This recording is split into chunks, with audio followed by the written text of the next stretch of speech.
Hello student, आज के इस लेक्चर में आपका स्वागत है। आज के इस लेक्चर में हम डिस्कशन करेंगे De Morgan and Bertrand test के ऊपर। किसके ऊपर? De Morgan and Bertrand test. ये भी एक प्रकार का हमारा टेस्ट है। ये किस लिए यूज होता है? ये किसी भी सीरीज को, ठीक है, पॉजिटिव टर्म सीरीज को बताने के लिए, पॉजिटिव टर्म सीरीज के ये बताने के लिए कि वो कन्वर्जेंट है या डाइवर्जेंट है, या आप कह सकते हैं किसी भी सीरीज की कन्वर्जेंसी फाइंड करने के लिए बताया जाता है या इसका यूज होता है। ठीक है, कौन सी सीरीज? लेकिन वो पॉजिटिव टर्म की सीरीज होनी चाहिए, ये एक कंडीशन है। ठीक है, तो इसका स्टेटमेंट क्या है देख लेते हैं। चलिए, De Morgan and Bertrand test का स्टेटमेंट कुछ इस प्रकार है। A series summation un is a positive term series, then limit n tend to infinity, ठीक है, n un upon un plus 1 minus 1, फिर इसके बाद ब्रैकेट है क्लोज माइनस 1, फिर bracket close into log n, और इक्वल अगर आ जाए एक लिमिट। और वो लिमिट कैसी होनी चाहिए? वो लिमिट अगर 1 से ग्रेटर देन है देन हमारी सीरीज कन्वर्जेंट हो जाएगी। अगर 1 से छोटा है, यानी कि उस एल का मान 1 से छोटा है, तो वो हमारी सीरीज डाइवर्जेंट हो जाएगी। और अगर एल का मान 1 है तो हमारी सीरीज या तो कन्वर्जेंट हो सकती है या डाइवर्जेंट हो सकती है। इसका मतलब ये हुआ, तीसरे वाले पॉइंट का मतलब यह हुआ कि डी मॉर्गन टेस्ट तब वहां पर फेल हो जाएगा। ठीक है, ठीक है। तो एक बार फिर से मैं इस स्टेटमेंट को दोबारा समझाऊंगा। देखिए, एक कोई सीरीज होनी चाहिए समेशन un। अब यहाँ पे ये जरूरी नहीं है, वो सीरीज हमारी an के रूप में भी दी हो सकती है। यहाँ पे मैंने un मान लिया, कोई दिक्कत नहीं। आप समेशन an की भी सीरीज हो सकती है, bn भी हो सकता है, ये मैटर नहीं करता। लेकिन वो जो सीरीज होनी चाहिए वो पॉजिटिव टर्म की सीरीज होनी चाहिए, ये कंडीशन मस्ट है। ठीक है, उसके बाद limit n tend to infinity और n लगाएंगे और un upon un plus 1 minus 1 bracket close minus 1 अलग से दोबारा, ठीक है, फिर ब्रैकेट क्लोज और उसके बाद log n, और उसके बाद लिमिट मूव करने के बाद हमको l मिलना चाहिए। यहाँ पे l की कंडीशन 1 से ग्रेटर देन है तो हमारा कन्वर्जेंट हो जाएगा क्या? सीरीज। ठीक है, अगर l हमारा 1 से ग्रेटर नहीं आता है यानी कि लेस देन आता है, देन हमारी सीरीज डाइवर्जेंट हो जाएगी। अगर l इक्वल टू 1 आता है तो हमारा test De Morgan and Bertrand test fail हो जाएगा। देन हम किसी और नेक्स्ट टेस्ट की यहाँ पर जरूरत पड़ेगी। किसके लिए? ताकि हम बता सके l इक्वल टू 1 पर हमारा जो डाइवर्जेंट सीरीज है या कन्वर्जेंट सीरीज है ये पता चल सके। ठीक है, तो उसके लिए अलग से हम आपको बताएंगे कि जब अगर डी मॉर्गन टेस्ट फेल हो जाता है तब कौन सा टेस्ट अप्लाई करते हैं। ठीक है, जरूरी नहीं वो जो बताने वाला हूं मैं कि वो ही टेस्ट अप्लाई हो, ये अकॉर्डिंग टू क्वेश्चन के ऊपर डिपेंड करता है कि वो कौन सा टेस्ट अप्लाई होगा। फिलहाल मैं यहाँ पर डी मॉर्गन टेस्ट के स्टेटमेंट को मैंने आपको बता दिया है। अब मैं इससे जुड़े एक क्वेश्चन को लूंगा जिससे इसको कैसे अप्लाई करना है इस टेस्ट को, वो मैं आपको बताऊंगा। उससे पहले आप एक बात ध्यान दीजिए स्टूडेंट, अगर आपने सबसे पहले रेशियो टेस्ट या रूट टेस्ट या लॉगरिथम टेस्ट या हायर रेशियो टेस्ट पढ़ा होगा, हायर लॉगरिथम रेशियो टेस्ट भी पढ़ा होगा और रेविज टेस्ट भी पढ़ा होगा, जिसको मैं हायर रेशियो टेस्ट बोलता हूँ। तो उसके बाद अगर ये पढ़ रहे हैं या आपको पढ़ना है डी मॉर्गन टेस्ट या पढ़ना चाह रहे हैं तो उसके बाद पढ़िए, क्योंकि वो टेस्ट अगर आपको आते हैं तो इस टेस्ट को आप अप्लाई कर पाएंगे। या आप इस तरह से भी समझ सकते हैं कि डी मॉर्गन टेस्ट जो होता है वो डायरेक्ट अप्लाई नहीं होता है किसी भी क्वेश्चन में। आप अगर इसको यूज करना चाहेंगे तो डायरेक्ट अप्लाई नहीं कर पाएंगे। मोस्ट ऑफ केसेस में कई सारे क्वेश्चन जो होते हैं उसमें डायरेक्ट यूज नहीं होता है। इसलिए जैसे जैसे आप क्वेश्चन को प्रैक्टिस करते जाएंगे तो आपको समझ में आने लगेगा कि इन सभी, जैसे कि डी मॉर्गन टेस्ट है, लॉगरिथम रेशियो टेस्ट है या हायर लॉगरिथम रेशियो टेस्ट है, ठीक है, तो इन सभी जैसे टेस्ट का यूज होता है वो हेल्पिंग टेस्ट के थ्रू होता है। या आप कह सकते हैं ये जो टेस्ट होते हैं वो हेल्पिंग टेस्ट होते हैं। उससे पहले में कोई और टेस्ट लगाना होता है, वो छोटे छोटे टेस्ट होते हैं जैसे रेशियो, रूट या आपका रेबीज। ठीक है, तो वैसे मोस्टली केसेस में रेशियो, कंपैरिजन और रूट की ही बात होती है। उसके बाद वो टेस्ट फेल होते हैं, देन हम ये वाले टेस्ट अप्लाई करते हैं। तो इस क्वेश्चन में भी हम, आने वाले क्वेश्चन जो भी मैं बताऊंगा उसमें भी हम कुछ यही करने वाले हैं। तो आप ये बात समझ लीजिए कि डी मॉर्गन टेस्ट जो होते हैं वो, या जो होता है वो डायरेक्ट अप्लाई नहीं होता है। ठीक है, सबसे पहले कोई दूसरा टेस्ट होगा, उसके बाद हम हेल्पिंग टेस्ट के माध्यम से या उसकी सहायता से इसका यूज करेंगे। तो चलिए शुरू करते हैं क्वेश्चन के ऊपर। आपका जो क्वेश्चन है कुछ इस प्रकार है। ठीक है, क्वेश्चन हमारा है, स्टूडेंट देखिए, discuss the conversion of the series. ठीक है, वो सीरीज कुछ इस प्रकार है, 1 square upon 2 square plus 1 square into 3 square, ठीक है ना, 3 square upon 2 square into 4 square into x, इस वाले टर्म में एक्स है, ठीक है। अगला टर्म हमारा होगा 1 square 3 square into 5 square upon 2 square into 4 square into 6 square into x square, ठीक है ना, plus dot dot dot infinity, ठीक है। जहां हमारी कंडीशन भी दी होती है कि एक्स इज 0 ग्रेटर देन 0, अगर नहीं भी दी होती तब भी ये 0 से ग्रेटर ही होने वाला है। अगर नहीं होता तो यहाँ पर ये केस, ये सीरीज नहीं बन पाएगी, आप एक तरीके से समझ सकते हैं। तो यहाँ पे स्वाभाविक सी बात है कि एक्स जो है ग्रेटर देन 0 ही होगा, ठीक है। तो अब मैं यहाँ पर इसके सोल्यूशन की ओर बढ़ूंगा, ठीक है।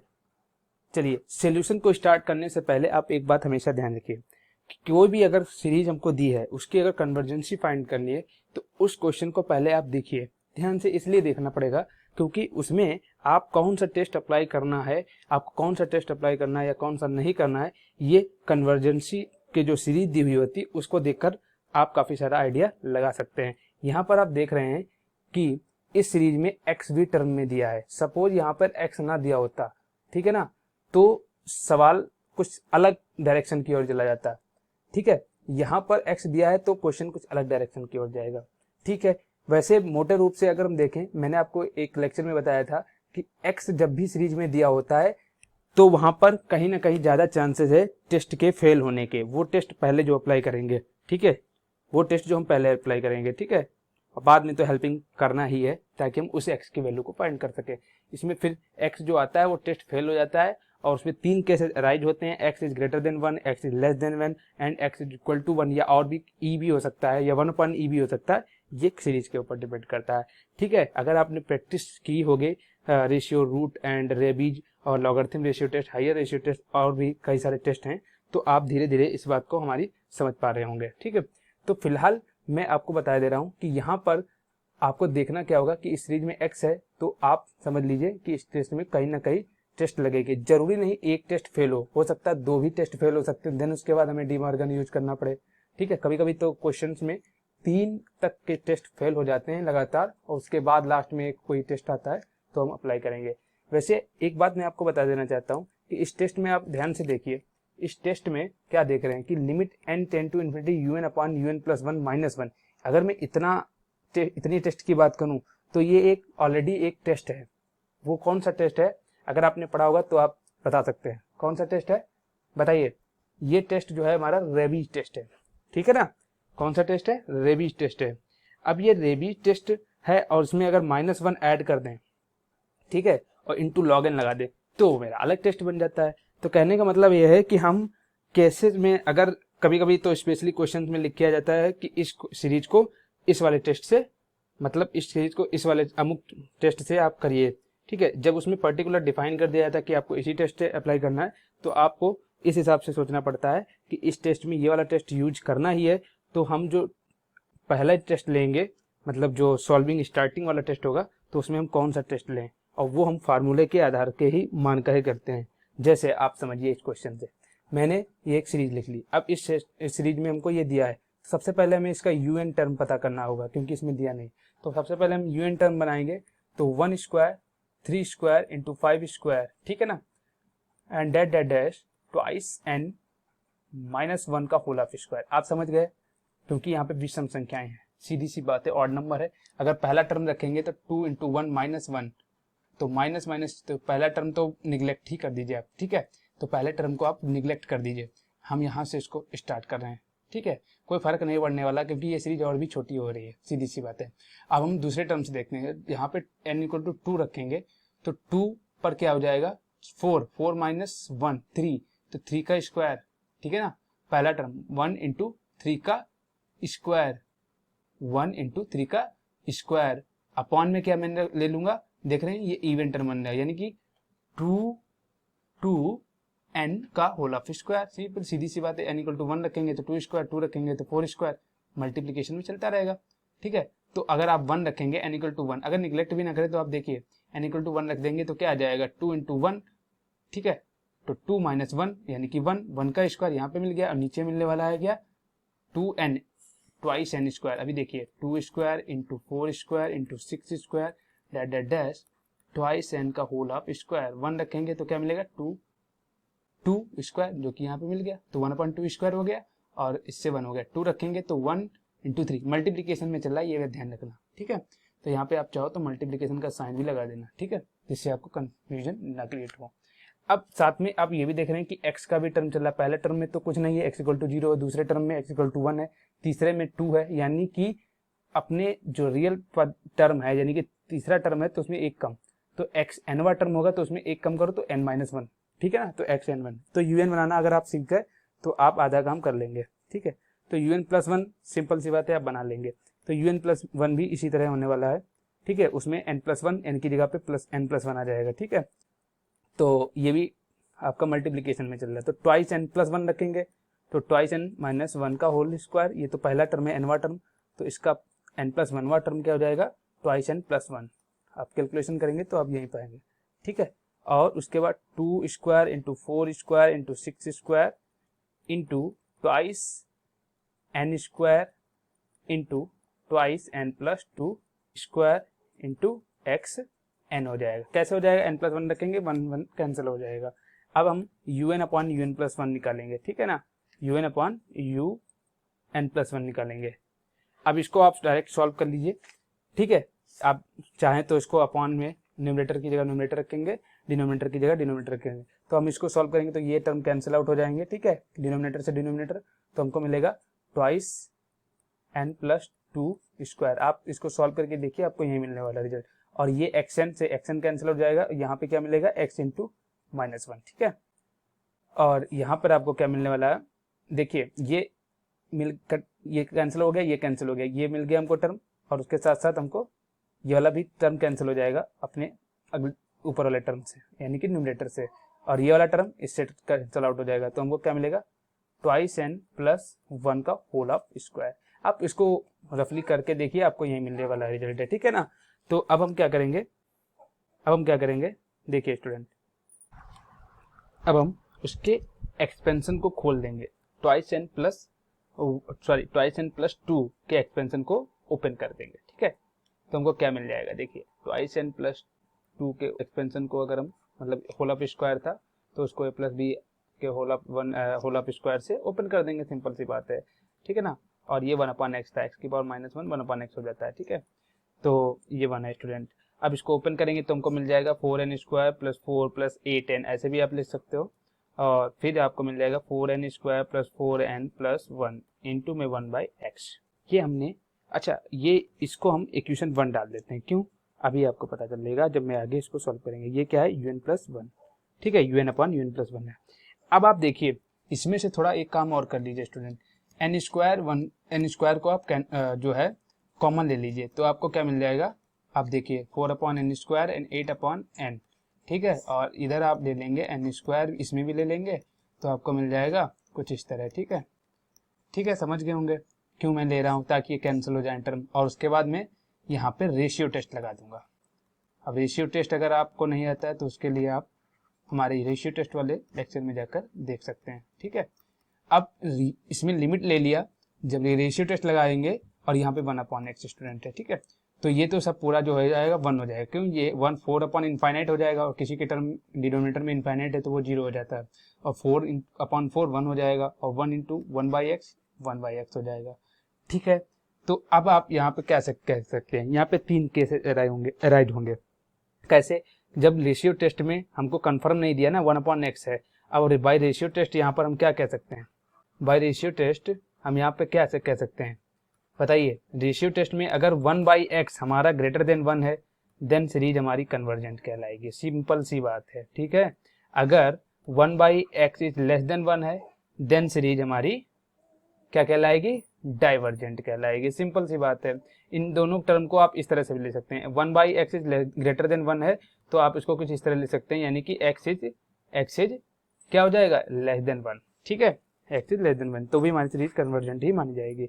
और अगर हम कहते हैं x इज ग्रेटर देन 1 तो भी हमारी सीरीज डाइवर्जेंट हो जाएगी। लेकिन आप इसको हमेशा ध्यान रखना, क्योंकि 1/x इज लेस देन ये ओरिजिनल फॉर्म है, ठीक है, इसी से हमने यहाँ पे x ग्रेटर देन लिख सकते हैं, ग्रेटर देन 1, ठीक है। तो ये हमारा लेस देन 1 है तो हमारी डाइवर्जेंट हो जाएगी। अब बात आती है अगर x इक्वल टू 1 हो जाए, ठीक है ना, यानी कि 1/1 इक्वल टू 1 हो जाए, तब क्या करोगे, तब तो यहाँ पे कोई टेस्ट अप्लाई नहीं होगा, यानी कि रेशियो टेस्ट की बात यहाँ पर फेल हो जाएगी। ठीक है, तो ऐसे केसेस में हम क्या करेंगे स्टूडेंट, ऐसे केसेस में टेस्ट तो फेल हो जाता है, देन हम दूसरा टेस्ट अप्लाई करते हैं। ठीक है, और वो दूसरा टेस्ट क्या होगा, ये हमारे इंटेलेक्चुअल पावर पे कह सकते हैं या मेरे विचारों पर डिपेंड करता है, यानी कि मतलब प्रैक्टिस के ऊपर डिपेंड करता है कि हम अगला टेस्ट कैसा लगाएं कि ये जो है टेस्ट जो है आगे या तो रिजल्ट आ जाए या उसकी तरह बने। यहाँ पर हम डिस्कशन कर रहे हैं डी मॉर्गन की बात है, तो सिंपल सी बात है आने वाले समय में यानी आने वाले क्वेश्चन में हम डी मॉर्गन का ही यूज करेंगे। लेकिन अभी क्या है, आप देख रहे होंगे डी मॉर्गन में क्या होता है कि उसमें UN n into UN plus 1 होता है, समझ रहे ना, n into UN upon UN plus 1 -1 होता है, और फिर बाद में खुद एक -1 होता है। अभी तक हमने क्या फाइंड किया है इक्वेशन 1 में, UN अपॉन UN प्लस 1, ठीक है, आप समझ गए होंगे। तो अभी हम क्या करने वाले हैं, देखिए हमने इक्वेशन 1 जो मानी थी उसको वैसे रहने देंगे, वो आगे काम आएगी, क्यों अभी पता चलेगा। ठीक है, तो अब हम यहाँ पर टेस्ट यूज करेंगे रेबीज, क्योंकि ये रेबीज की भी फॉर्म बन रही है। कैसे बनेगी भी देखो, बाई रेबीज टेस्ट अप्लाई करेंगे यहाँ पर। ठीक है, नाउ यूजिंग रेबीज टेस्ट क्यों कर रहे हैं अभी देखना, n into UN upon UN plus 1 की वैल्यू तो हमको पता है, लिमिट n टू ये सॉरी बाई इक्वेशन फर्स्ट जो हमने मानी थी UN अपॉन UN प्लस 1 की वैल्यू, तो आप वहां से इसको वैल्यू लिख देंगे n की। यहाँ पे अभी आप n से मल्टीप्लीकेशन ना करिए, नहीं तो आप कंफ्यूज हो जाएंगे, क्योंकि फिलहाल अभी हम इक्वेशन 1 को यूज कर रहे हैं। ठीक है, तो इक्वेशन 1 क्या थी, 4n square plus 4 plus 8n upon 4n square plus 4n plus 1। अब ये यहाँ पे x इक्वल टू 1 है, ठीक है, तो यहाँ पे 1 हो जाएगा, सिंपल सी बात है, तो यहाँ पे इससे कोई मतलब नहीं रहा। अब यहाँ पे n से मल्टीप्लाई कर देंगे हम लोग, n से मल्टीप्लाई कर देंगे, क्यों कर रहे हैं ये n से मल्टीप्लाई, ताकि हमारा रेबीज टेस्ट के फॉर्म में वो आ जाए, समझ रहे हैं ना आप। तो n से मल्टीप्लीकेशन करने के बाद n UN upon UN plus 1 हो जाएगा, और तो यहाँ पर हमको क्या मिलने वाला है, तो आप चाहें तो इसके साथ साथ -1 भी लगा लीजिए, क्योंकि कैलकुलेशन थोड़ा जल्दी हो जाएगी और समय भी कम लगेगा।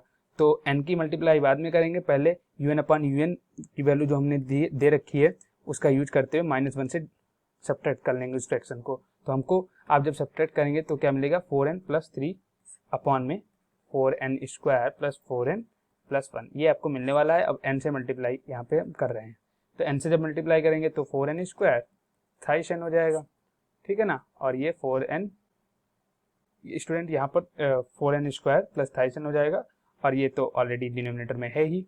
ठीक है, सिंपल सी बात। अब यहाँ पर हम क्या करने वाले हैं, लिमिट का यूज कर देंगे। रेबीज टेस्ट बन गया, अब ये रेबीज टेस्ट बन गया, रेबीज टेस्ट की ओरिजिनल फॉर्म यही है, UN अपॉन UN प्लस 1, इसीलिए मैंने ये सब स्टेप वाइज में किया था ताकि ये कैलकुलेशन में करने में ईजी हो जाए। अब देखिए ये इसमें लिमिट जब यूज करेंगे तो कैसे यूज करेंगे, डायरेक्ट तो यूज नहीं करते हैं, n स्क्वायर कॉमन ले लेंगे, ठीक है ना, तो 4 प्लस 3/n हो जाएगा, और इधर भी n स्क्वायर कॉमन ले लेंगे तो 4 प्लस 4/n हो जाएगा प्लस 1/n स्क्वायर होगा जी। ये जितने अपॉन वाले टर्म में n आया है वो सब 0 हो जाएंगे, और n स्क्वायर से n स्क्वायर कैंसिल आउट हो जाएगा, यहाँ पे 1 बचेगा। ठीक है, सॉरी यहाँ पर 4/4 बचेगा जो कि 1 हो जाएगा। लिमिट की अगर मूव करेंगे तो भी 1 ही आने वाला है, आप जानते हैं। ठीक है, तो यहाँ पर रेबीज टेस्ट भी फेल हो गया। आप देख रहे हैं कि रेबीज टेस्ट क्या कहता है या रैप टेस्ट क्या कहता है, रैप टेस्ट यही कहता है कि अगर x इक्वल टू 1 पर, ठीक है, ये रेबीज टेस्ट हमने कहाँ पे यूज किया था, x इक्वल टू 1 पर यूज किया था, तो उस पर भी ये टेस्ट फेल हो जाएगा, उस पर भी ये टेस्ट फेल हो जाएगा। तो नाउ यहाँ पे देख रहे हैं आप 2 टेस्ट फेल हो गए, तो जरूरी नहीं है कि एक ही टेस्ट फेल हो। अभी यहाँ पे आंसर नहीं आया, अभी अब अगला टेस्ट यूज करेंगे, क्योंकि रेबीज टेस्ट फेल हो गया तो अब मुझे नेक्स्ट टेस्ट अप्लाई करना पड़ेगा। इतनी फॉर्म बन गई है, आप देखिए अब इसमें क्या है, डी मॉर्गन यूज करना काफ़ी इजी रहेगा, इसलिए मैं इसे डी मॉर्गन भी यूज करूँगा। ठीक है, फिलहाल मेरा टॉपिक भी है इसलिए मैं और इसको यूज करूँगा। तो नहीं तो आप चाहें तो आप इसी तरीके से और भी क्वेश्चन को इसी तरह मतलब डिजाइन करिए या इस तरह देखिए कि कैलकुलेशन भी हो जाए, साथ ही साथ टेस्ट भी नेक्स्ट अप्लाई हो जाए। यहाँ पे 2 टेस्ट हो गए, यहाँ पे डी मॉर्गन यूज हो जाएगा, यूज इसलिए हो जाएगा क्योंकि -1 फिर से करूंगा, इंटू लॉग n कर दूंगा, इतना काम हो जाएगा, और ये काम मैंने ऑलरेडी कर रखा है। ठीक है, अब इस वाले टर्म को आप मान लीजिए इक्वेशन नंबर 2, फर्स्ट का यूज कर चुके हैं, सेकंड का यूज होने वाला है, इसलिए मैंने इसको सेकंड मान लिया। तो अब स्टार्ट करते हैं using De Morgan test, using De Morgan test, ठीक है। तो आप लिख लीजिए using De Morgan test, short में हम लिख सकते हैं डी मॉर्गन टेस्ट, आप चाहो तो पूरा नाम भी ले सकते हो, De Morgan and Bertrand test, ठीक है। तो अब देखिए बाई या फ्रॉम इक्वेशन 1 या बाई इक्वेशन सेकंड, सॉरी 1 नहीं, तो इक्वेशन सेकंड हमारी क्या थी, n into u n upon u n plus 1, ठीक है ना, -1 ये एक टर्म था, ठीक है। अब इसमें क्या करेंगे, -1 एक और होता है अपनी तरफ से, इसलिए ऐड कर रहे हैं ताकि कैलकुलेशन हो जाए और हमारा वो टेस्ट बन जाए डी मॉर्गन टेस्ट, ठीक है। तो n into u n plus -1, इसकी तो वैल्यू मुझे पता ही है, सिर्फ -1 कर देंगे इसमें पहले, ठीक है। तो करिए, क्या मिलेगा हमको, 4n स्क्वायर प्लस 3n, -1 करते चलेंगे, आप सेकंड की इक्वेशन को देखिए आपको पता चल जाएगा, ठीक है ना। अब तो इसमें क्या करेंगे, 4n स्क्वायर, आपको यहाँ पे मैं कैलकुलेशन करके दिखा रहा हूँ, 4n माइनस का 1 हो जाएगा, ठीक है। 4n स्क्वायर से 4n स्क्वायर कैंसिल आउट हो जाएगा और अपान में 4n square plus 4n plus 1। अगर आपको समझ में नहीं रहा तो आप ये वाली इक्वेशन देखिए, आपको समझ में आ जाएगा। यहाँ पे -1 किया गया है और -1 करने के बाद इसको कैलकुलेट किया गया, ठीक है। तो अब देखिए यहाँ पे क्या मिला हमको, प्लस का 3n माइनस का 4, -n -1 और 4n स्क्वायर प्लस का 4n प्लस 1, ठीक है। अभी इसको और सॉल्व करेंगे, उससे पहले ये हमारा टर्म सॉल्व हो गया। अब यहाँ पर हम log n ले लें, साथ साथ लिमिट भी ले लें, जिससे हमको करने में आसानी हो जाएगी और थोड़ा टाइम कम लगेगा। तो limit n tend to infinity, और ये पूरा ओरिजिनल फॉर्म आ जाएगा किसका, डी मॉर्गन टेस्ट का। यही हमारा डी मॉर्गन टेस्ट भी बन जाएगा और ये वाला टेस्ट 100% आपकी कुछ ना कुछ रिजल्ट दे ही देगा, ठीक है। क्योंकि मोस्टली 3 ही टेस्ट में ही कुछ ना कुछ, अगर 2 टेस्ट फेल हो जाते तो तीसरे टेस्ट में आ जाता है, ठीक है। क्योंकि यूनिवर्सिटी के क्वेश्चंस में इतना हार्ड नहीं पूछेंगे।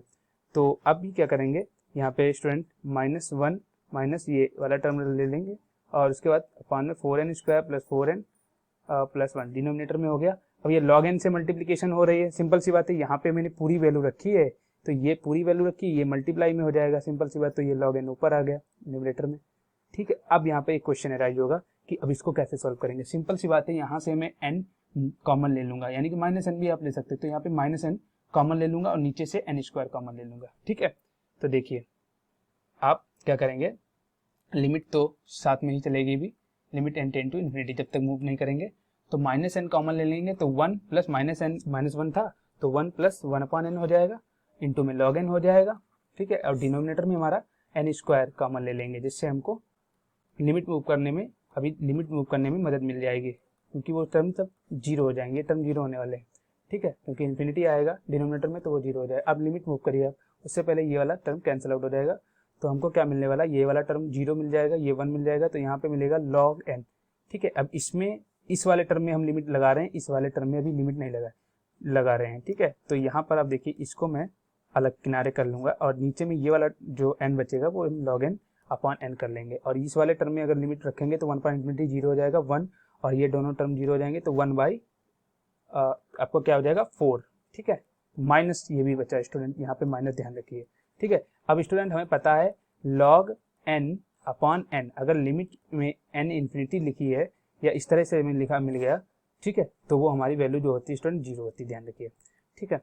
तो यहाँ पे -1/4 इंटू 0 हमारा क्या हो जाएगा, 0 हो जाएगा, जो कि 1 से छोटा है, और इधर हमारा डी मॉर्गन टेस्ट की फॉर्म चली रही थी, ठीक है।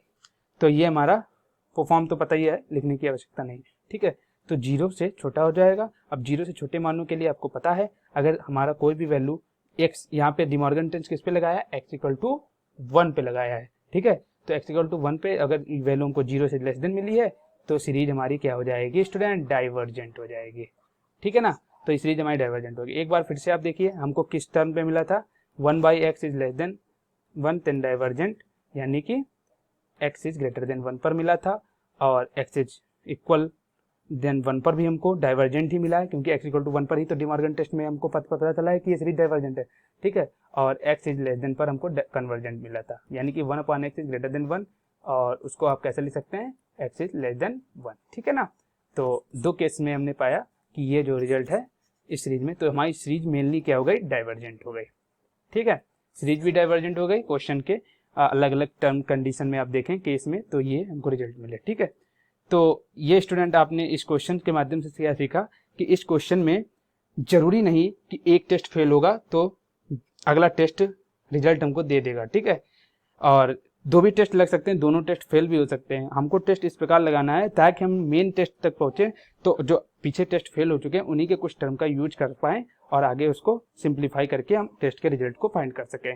तो ये स्टूडेंट हमारा था De Morgan and Bertrand test. अपने नेक्स्ट टेस्ट के साथ और अच्छे टेस्ट के साथ जो कि इंपॉर्टेंट है उस पर डिस्कशन करेंगे। फिलहाल इस वीडियो में इतना ही, तब तक के लिए नमस्कार।